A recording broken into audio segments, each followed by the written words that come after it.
Hello class, this is a video tutorial on the proof for the sum of angles for cosine. So let's get to it. So for this, we're going to use the established identity of the difference of cosines.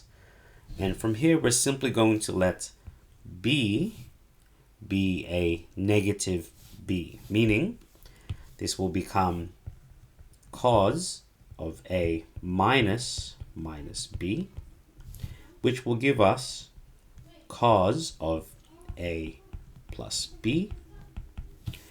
And this will then give us the following: cos of a, cos of negative b, plus sine of a, sine of negative b. Then we're going to take on the other pieces of information that the cosine of a negative angle is equal to the exact same thing as cos of the positive angle.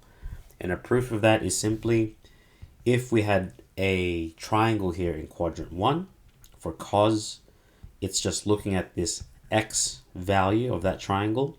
Well, that would be the exact same thing had we drawn the triangle with a negative degree going backwards. So we can see that this is actually the exact same thing. So continuing here, this just becomes cos A, cos B again. So this just changes back to cos B using this identity. However, sine of negative theta will become negative sine of positive theta.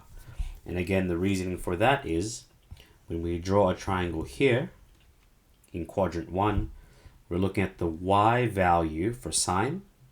When we do negative theta, this same y value is reflected along the x-axis.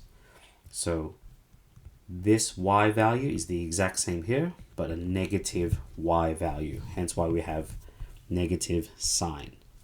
So this would become, this sine A stays the same,